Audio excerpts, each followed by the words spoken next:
The price on the screen this morning is 79.69. That's the number Bloomberg will show you. That's the number the financial press will write about. And if you hold physical silver, if you've got bars in a safe or a vault somewhere, or a position in PSLV or SLV, you might look at that number and feel a certain kind of unease, thoughtful. Not because it's down, it's actually been holding up remarkably well, given what the broader market has thrown at it in the last 2 weeks. Curious, the unease is because somewhere in the back of your mind, you know that 79.69 is not the whole story. At exactly the same time that COMEX futures are pricing your ounce at 79.69, the Shanghai Gold Exchange, China's primary physical precious metals market, the exchange where contracts result in real metal changing hands, is pricing silver at approximately $90.33 per ounce. That's a 1064 gap. That's 13.4% more for the same metal, the same 99.99% fine silver, sitting in a different part of the world. Two prices, one metal. And both are real. The question is which one is telling you the truth about what this metal is actually worth. There are roughly 7.3 times more paper claims on deliverable COMEX silver right now than there is registered metal to back them. According to tracking data from COMEX-approved vault reports, the coverage ratio, the percentage of paper claims that could be satisfied with actual physically deliverable silver, stands at 13.8%. Below 15% is defined as stress territory. It has historically been rare. By the time you finish watching this, you'll understand not just why that gap between New York and Shanghai exists, but why everything happening in the next 72 hours, including what the Federal Reserve says at 2:30 this afternoon, has the potential to force those two numbers to reckon with each other. The story of silver right now is not the story of a price going up or down. It's the story of two separate pricing systems operating simultaneously on the same physical commodity and the structural forces that are slowly making it impossible for them both to be true at the same time. Let's build this from the ground up. Start with the registered inventory at COMEX. The Commodity Exchange Inc., the New York-based exchange that runs the world's most traded silver futures contracts, publishes daily warehouse stock reports showing exactly how much physical silver sits in its approved vaults and is available for delivery against futures contracts. As of the most recent data published before the close of trading yesterday, registered silver has declined 19.6% over the past 30 days. That is 19.2 million ounces withdrawn in a single month. Total registered inventory, the only silver that can legally be delivered against a futures contract, now sits against a coverage ratio of 13.8%. To be precise about what that means, for every $100 of paper claims on deliverable COMEX silver, there is approximately $13.80 worth of metal that could actually satisfy those claims. The rest is settled financially, rolled forward, or quietly renegotiated. This is not theoretical.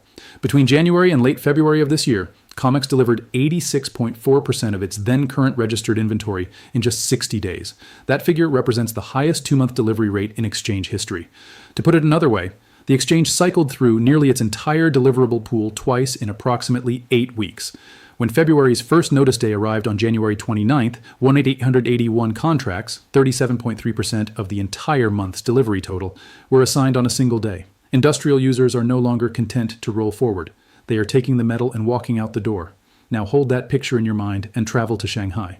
The Shanghai Gold Exchange, which operates under supervision of the People's Bank of China and is the world's largest physical precious metals market measured by actual metal delivery, is pricing silver through its AG T+D contract, a deferred settlement instrument that allows physical delivery and serves as the primary real-time reference for silver in China, at approximately $90.33 per ounce today.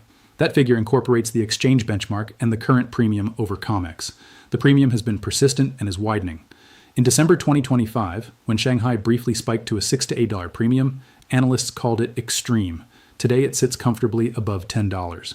Simultaneously, SHFE warehouse stocks declined 43% between November 2025 and February 2026, from 559 metric tons to approximately 318.5 metric tons. Combined drawdowns at COMEX and Shanghai over recent months represent approximately 161 million ounces removed from exchange-registered inventory. That is not paper. That is metal that was in a vault and is now somewhere else. Here is the detail that most mainstream outlets have not connected. The iShares Silver Trust, BlackRock's SLV, the world's largest silver-backed exchange-traded fund, which holds physical silver in London and tracks the London Bullion Market Association's benchmark price, has experienced net outflows of $1.32 billion in the past month alone. You might expect that outflows from a silver ETF would relieve pressure on the physical market, but analysts who track the London silver lease market have documented a direct inverse relationship. When SLV drains silver from its London vaults, the 1-month LBMA silver lease rate, the rate at which institutions pay to borrow physical metal, rises rather than falls. When SLV adds silver, lease rates drop. The implication is structurally significant. The free float of immediately available, lendable silver in London is so thin that it is functionally dependent on ETF inventory to operate. The SLV is not a passive vehicle sitting above the market. It has become the market's emergency buffer, and that buffer is being drained. This brings us to what changes today, because today is not a random day in the silver calendar. At 2 p.m. Eastern Time this afternoon, the Federal Open Market Committee, the rate-setting body of the Federal Reserve, will announce its decision on U.S. interest rates. At 2:30, Jerome Powell will hold a press conference. This will be one of the final press conferences of Powell's term, which ends in May. The Fed is widely expected to hold the federal funds rate at 3.5 to 3.75%, where it has sat since January. The FOMC will also release its first summary of economic projections of 2026, the dot plot, showing where every voting Fed official expects rates to go from here. This matters for silver in a specific and immediate way. The conflict in Iran has changed the calculus entirely. On February 28, 2026, a joint U.S.-Israeli operation launched precision strikes against Iranian infrastructure. Iran's response was to blockade the Strait of Hormuz, through which approximately 20% of the world's oil transits. Brent crude has moved toward $102 per barrel. The U.S. dollar index has pushed past 100.40. And the Fed now finds itself caught between two impossible imperatives: oil-driven inflation running at 3.1% PCE, and a labor market that shed 92,000 jobs in February. A hawkish dot plot this afternoon would strengthen the dollar further, creating additional downward pressure on COMEX silver futures. But a stronger dollar does nothing to address the physical market in Shanghai. It does nothing to slow the drain on COMEX registered inventory. It changes the paper price. The physical market has stopped responding to the paper price. This is the hidden mechanism, and it has a clear historical precedent. In March of 1980, the Hunt brothers, two Texan oil heirs who had spent nearly a decade accumulating physical silver and silver futures, were forced to liquidate after the COMEX instituted what it called Silver Rule 7, restricting the purchase of silver futures contracts with borrowed money. The price collapsed from approximately $49 to under $11 within weeks. Paper contracts were the weapon used to break a physical squeeze. The lesson markets took from 1980 was that the exchange rules can be changed mid-game. But there is a key structural difference between 1980 and what is happening now. In 1980, the squeeze was driven by two individuals with concentrated speculative positions. Today, the buyers standing for delivery are not speculative funds. According to CME data analyzed in detail following February's delivery cycle, managed money, hedge funds and speculative traders, collapsed 77.72% year over year, from 54,415 contracts in February 2025 to 12,121 contracts in February 2026. The people taking delivery today are industrial users, solar panel manufacturers, electronics producers, battery makers. They don't roll forward. They need the metal to run their factories. You can rewrite the rules to stop a speculator. You cannot tell a solar panel manufacturer that their delivery contract will now be cash settled. The paper price is set in a market where fewer than 1% of contracts historically result in physical delivery. Shanghai prices physical metal in a market where every contract is backed by real metal in a real vault. One market is pricing risk, the other is pricing reality. Now for the counterargument, and it deserves to be stated fairly because it is not frivolous. The bearish and skeptical case goes like this. COMEX has weathered inventory stress before. The exchange has emergency mechanisms including delivery extensions, warrant transfers, and position liquidation authority. A delivery on COMEX is not the same as metal leaving a vault. It is often just a change of warehouse receipt ownership, and the same silver can satisfy multiple delivery obligations as warrants change hands. The 7.3x paper leverage ratio sounds alarming, but most contracts are rolled or cash settled by design. The fact that managed money positioning is at multi-year lows actually suggests speculative excess has been wrung out. And the $10 Shanghai premium, while elevated, is partly structural. China charges 13% VAT on physical silver imports, which creates a permanent built-in floor under any premium calculation. So some of the gap between $79.69 and $90.33 is not a crisis signal. It is simply the cost of being a Chinese buyer. This is accurate, and it matters. The premium is not purely a crisis signal. Part of it is permanent market structure. Here is what that argument is missing today specifically. The VAT-adjusted structural premium in Shanghai normally accounts for roughly 3 to 5 percentage points of the observable gap. The current premium is running at 13.4%. That means approximately 8 to 10 percentage points of the gap represent genuine physical scarcity over and above what taxes and market structure normally produce. And the trend is wrong.